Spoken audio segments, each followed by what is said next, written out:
at the Luxor in Las Vegas on February 9th. We are so excited. There will be close to 200 pilots competing over the course of the day. And one winner is going to emerge who wins a $75,000 contract to be a professional pilot in the Drone Racing League. You're listening to the Drone Radio Show podcast, the show about drones and the people who use them for business, fun, and research. Hosted by Randy Goers.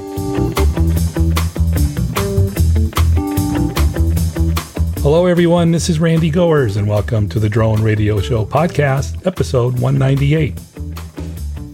What can we look forward to in drone racing in 2019? For that question, we turn to Nicholas Horbaczewski, CEO and founder of the Drone Racing League, the premier global professional drone racing circuit for elite pilots. With custom-built racing drones traveling more than 90 miles per hour, pilots race FPV through the most insane 3D courses ever created outside of a video game. In this edition of the Drone Radio Show, Nick talks about the league's ascent from fad to a worldwide sport.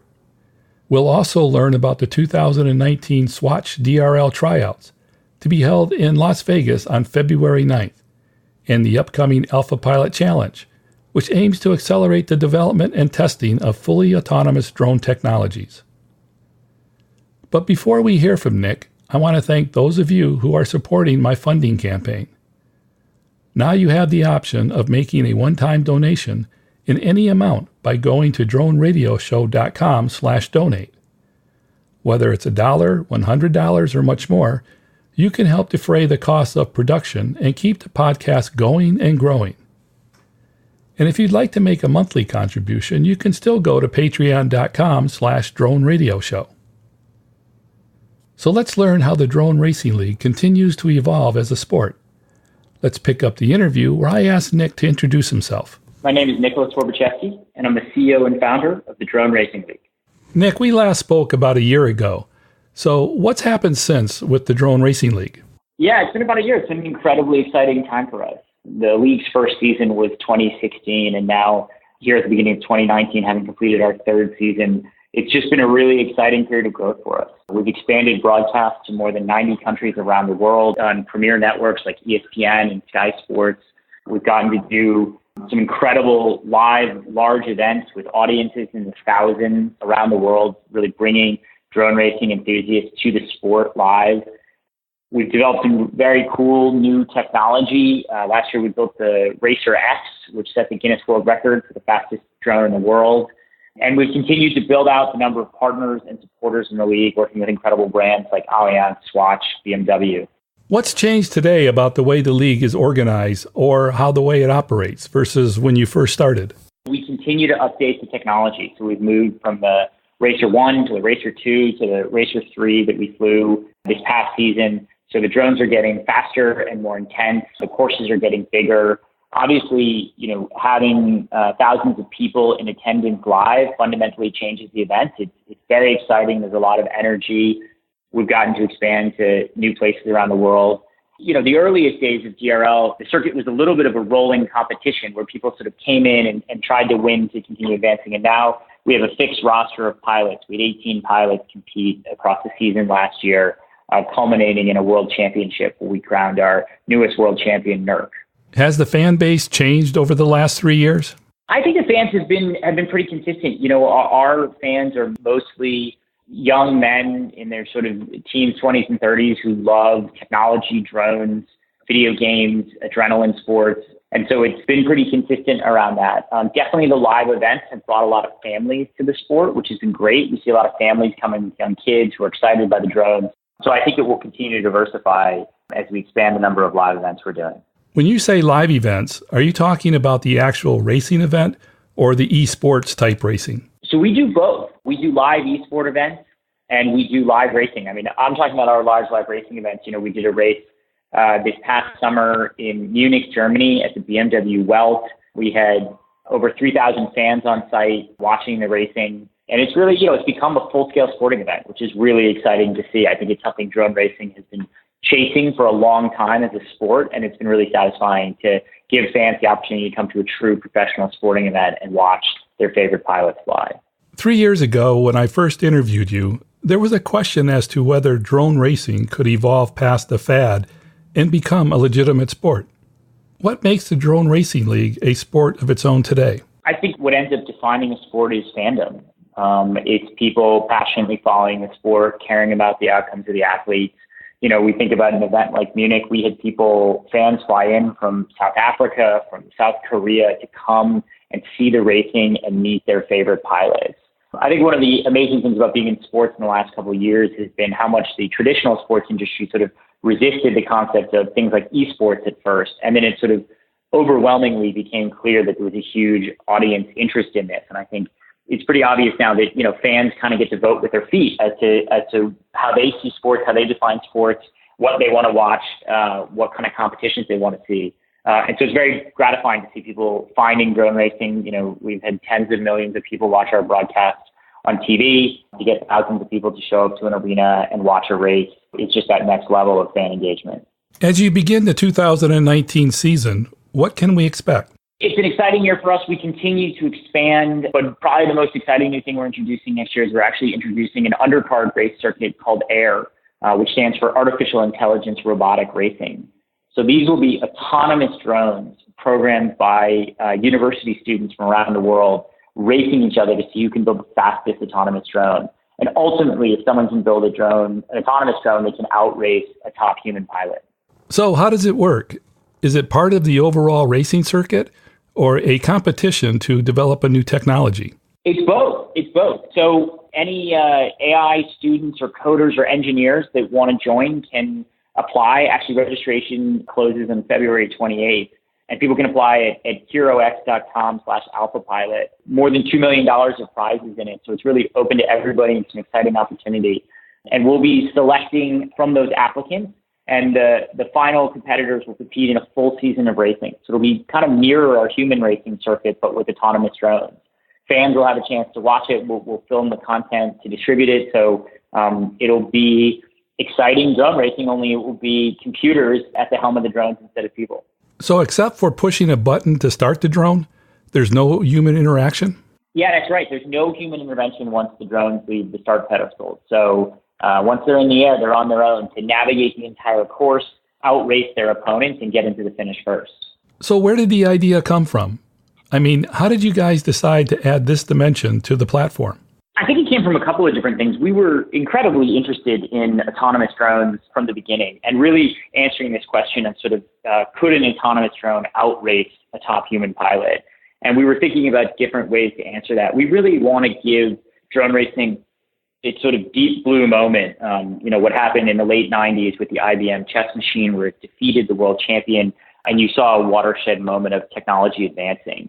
And we see the same thing coming on the horizon for drones and drone flying and drone racing. And we want to be at the center of it. We've been lucky enough to partner with Lockheed Martin, who's incredibly supportive in the pursuit of autonomous and AI development. And so we've been working with them to really spread the word through this AlphaPilot challenge to invite anyone who's interested to come in, compete, and show what they can do. So it really emerged from a passion to see technology move forward and really an excitement and a curiosity about how autonomous drones would race and how they'd stack up to humans. To your knowledge, has there been anything like this before with autonomous racing drones? There's certainly been lots of work on autonomous drones, and there's research universities around the world who've been sort of pursuing this, but it's been in a very controlled sort of laboratory environment. So we're taking it out of the labs and bringing it to the field of play and competition and letting the drones race in a fair race.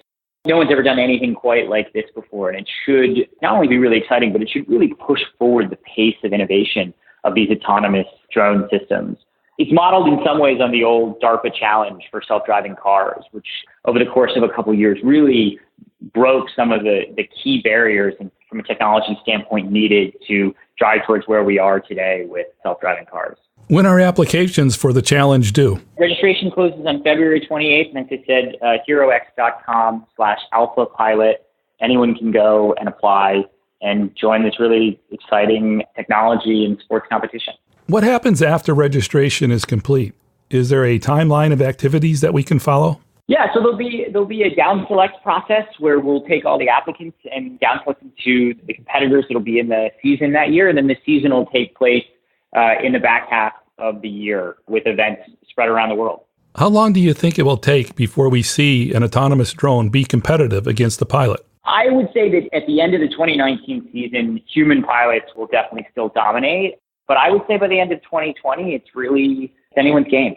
I could see huge improvements over the next 24 months and us seeing that deep blue moment sometime before the end of 2020. And I also see that Lockheed Martin is the sponsor for the event. What do they bring? It's been fabulous to work with Lockheed Martin. They are really focused on both AI development, education, as well as the advancement of autonomous systems. They're really supporting this initiative to help us get the word out and make sure that as many people as possible can apply and participate. They put up a prize pool of more than $2 million to incentivize students and universities to participate in this challenge. So it's great to see their dedication to this space and to drone racing as a sport in general. What about the drones themselves? Will the teams be able to make their own drones? So we'll be supplying all the teams with drones. Similar to the Drone Racing League Allianz World Championship, one of the things we want to do is level the playing field. We want to make sure that everyone's flying exactly the same drone. This is similar to our human racing. This is a test of piloting skill. So we really want to find the greatest autonomous pilot and strip out those differences between the drones. It also allows the teams to really focus on programming versus having to worry about the challenges of building an autonomous drone. For the teams in the challenge, will they have access to mentors, experts, or other resources to support their efforts?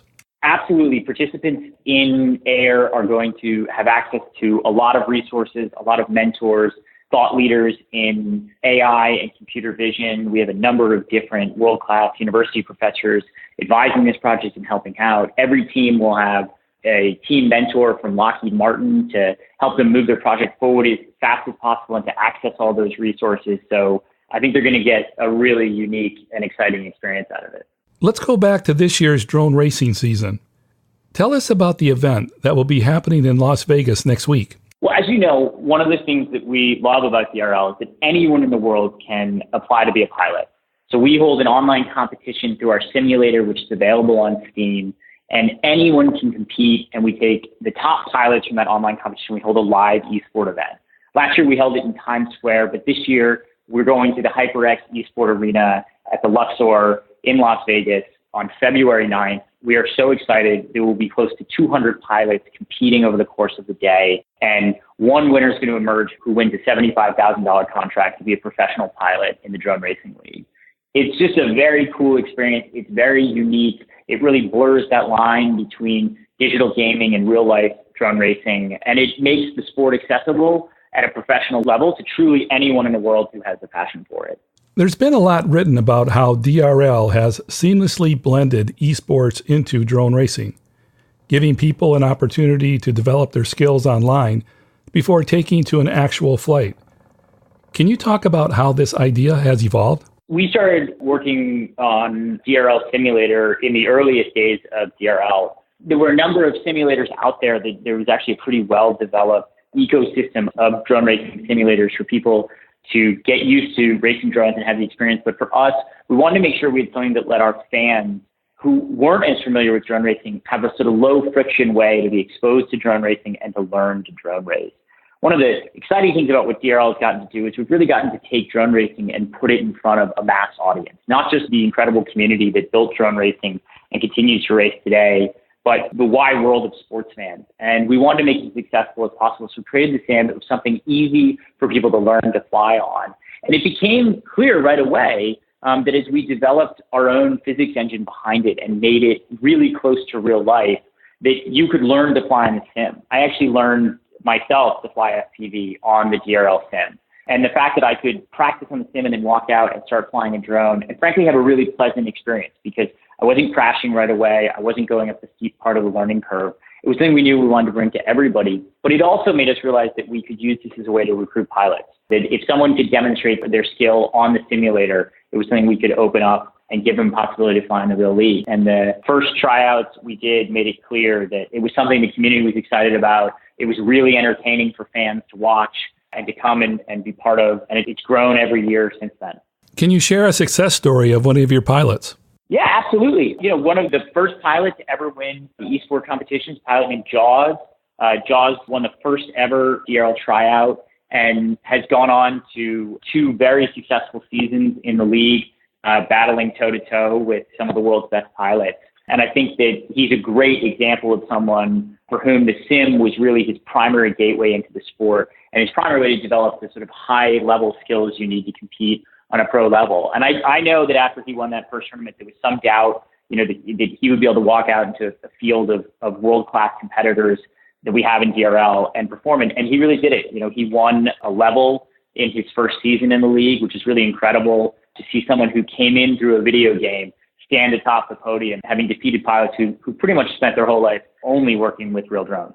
Do you think the simulator has been able to bring people into drone racing that might have been intimidated to try real drones? Absolutely. I think the sim is really a scalable form of participation in drone racing. And I think one of the biggest things it does is it eliminates that first barrier of getting a drone and learning how to fly it. Because you can download the sim, and with any 2 joystick controllers, so an Xbox controller, PlayStation controller, you can start learning the basic flight mechanics and starting to race drones. And I think that just makes it very accessible. And it's exciting for us because on the sim, we see people from the gaming community, we see people from the drone racing community, we see people from the drone cinematography community, and then we see fans, people who just watch DRL on TV. They don't fly drones themselves, but they want to get into it. And this is a very low friction gateway to it. So we love it. I think it really offers an angle in the sport, a way for people to get into it that is just much easier than having to find a local league where people are flying, build your own first drone, and then learn to fly it sort of the hard way in real life.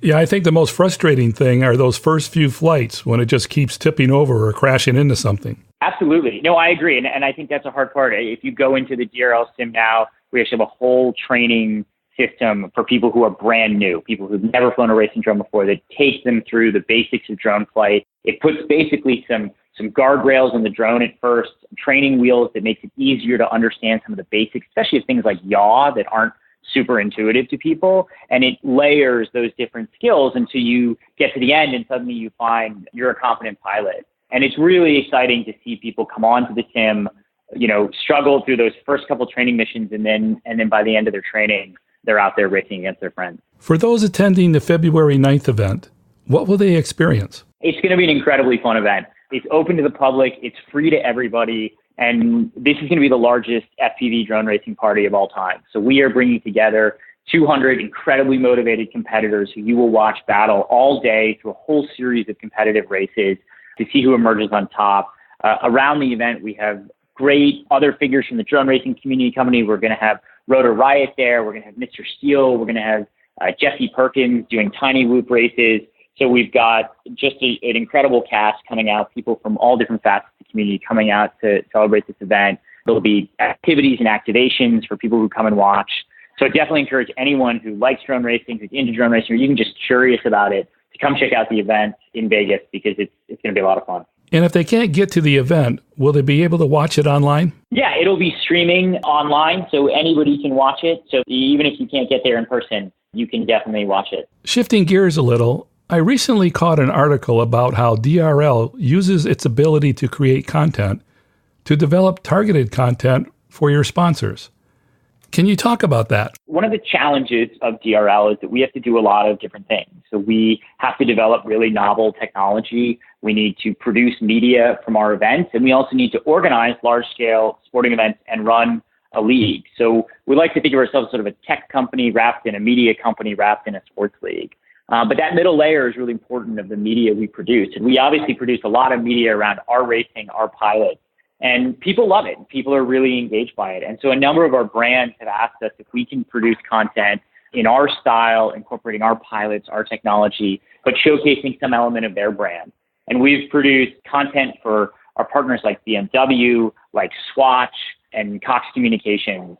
We did a really fun thing with Cox last year. Cox was the sponsor of Wild Willie, one of our pilots, and we shot an entire TV commercial for them that was Wild Willie flying a drone around his mother's house, trying not to knock over any of her antiques. And then we recreated that house in the sim. So fans could watch the commercial, which was fun and funny, and then they could download that map in the sim and actually try their own hand at flying through the house. So it gave people a lot of different touch points to engage with what we were talking about. I think that's a great idea. You could have easily stayed in-house with your content, but instead you found a way to create more value for your sponsors. I think it's one of the things we love about what we do at DRL is that we're trying to build the sport of the future. And that has many dimensions to it. It's not just about advanced technology. Some of it's about the way you run the sport. Every sport works with sponsors. We always see brands involved in sports from motor racing to basketball and football. But one of the fun things we get to do is we're not just slapping logos on things. It's not just a billboard by the side of the racetrack with someone's brand on it. We incorporate it into the events in a really authentic way. If you watch our racing this past season, you'll notice that there's a huge watch in every course. It's a giant Swatch watch the drones need to fly through. It's an exciting part of every course. There's always a lot of crashing around the watch. Fans love it. And it's a really fun way to engage with the Swatch brand that is authentic to our sport, as opposed to just sort of showing advertising to people. Is there anything that we missed that we should talk about? Obviously we're excited about Air next year. We're incredibly excited about the upcoming tryouts and just the continued expansion. It's fun to talk to you again because I know over the years we've sort of seen drone racing at different phases of sort of jumping onto the scene and getting attention and then questions about how it's growing. And it's fun for me, to stand in an arena with thousands of people in it or cheering for a pilot and see this sport really become driven by its fans and exciting to people around the world. It's just been an incredible journey. And for my final question, Nick, by next year when we talk again, what do you hope to share? It's a great question. I want to see exciting autonomous drone races at our events. I want to see DRL continue to expand its geographic footprint. I think you'll see us go into places we've never raced before, taking drone racing to new audiences around the world and continuing to build really powerful partnerships. It's part of building a long-term sustainable league. It's part of being able to make sure that fans get the sport action that they want. So I think those are things you'll see out of DRL in 2019, in addition to what we bring every year, which is new technology, exciting innovations to the racing, to the sport, the rules, which we always try to innovate on every year. That's it for episode 198 of the Drone Radio Show. I hope you enjoyed hearing from Nick Horbaczewski of the Drone Racing League. I want to thank Nick for taking the time to speak with me. If you want to learn more about the Drone Racing League or want to connect with Nick, check out the webpage at thedroneracingleague.com. And don't forget to follow online or in person the February 9th Swatch DRL Tryouts in Las Vegas. If you like the Drone Radio Show, please consider supporting the podcast with a small donation. The content is always free, but for as little as $1, you can help defray the costs of production. To donate, go to droneradioshow.com/donate or patreon.com/droneradioshow. And thanks for listening.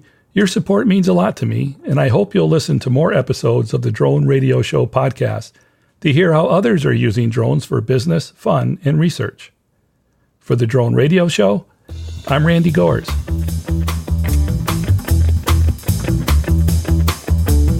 This has been the Drone Radio Show podcast.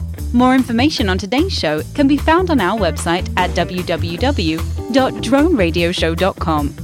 If you're using drone technology for business, fun, or research and would like to share your experience on the show, please visit our website and fill out a guest appearance application. And don't forget to follow us on your favorite social media channels.